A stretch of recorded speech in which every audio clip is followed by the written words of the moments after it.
नमस्कार मंडळी. तर मी ते घेतला 1 किलो बासुमती राईस, कारण आम्हाला बनवायची होती व्हेज बिर्याणी. तर असं कुकरमध्ये खडे मसाले तूप वगैरे टाकून लावून घ्यायचा, एका शिट्टीमध्ये होऊन जातो. इकडे वहिनीने पूर्ण तयारी केली होती, कांदा टोमॅटो वगैरे जे काही बिर्याणीसाठी साहित्य लागतं तिने पूर्ण तयारी करून घेतली होती. तोपर्यंत इकडे मी कांदा तळण्यासाठी कढईमध्ये टाकला आणि इकडे भात तयार झाला बिर्याणीसाठी, तर थोडासा थंड करण्यासाठी ठेवला होता.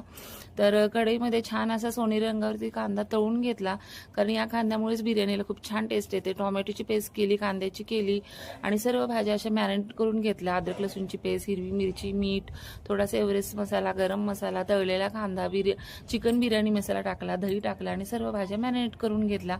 परत टोपामध्ये तेल टाकून छान खडा मसाला टाकून घेतला आणि त्याच्यामध्ये अद्रक लसूणची पेस्ट टाकली, कांद्याची पेस्ट टाकली, टोमॅटोची पेस्ट टाकली आणि असे छान परतून घेतला मसाला. आणि त्याच्यामध्ये थोडासा तळलेला कांदा टाकला, मीठ, हळद, गरम मसाला, परत थोडासा चिकन बिर्याणी मसाला टाकला आणि थोडीशी आपल्या घरातली जो चटणी असते ती टाकली, त्याच्यामुळे छान टेस्ट येते. सर्व भाज्या अशा टाकून दिल्या मॅरिनेट केलेल्या पातेल्यामध्ये, छान परतून घेतल्या. आमचा छोटा शेफ भाज्या छान परततोय, माझा भाचा. त्याला खूप आवडतं असं छान हेल्प करायला. तर भाज्या अशा छान मस्त भाजून घेतल्या तेल सुटेपर्यंत. मग नंतर शेवटी त्याच्यामध्ये पनीरचे तुकडे टाकले, कारण आधी टाकल्यावरती पनीर तुटून जातं.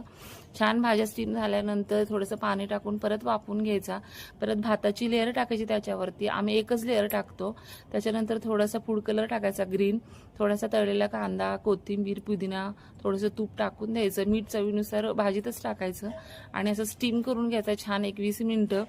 आणि अशा पद्धतीने छान कलरफुल भात तयार होतो.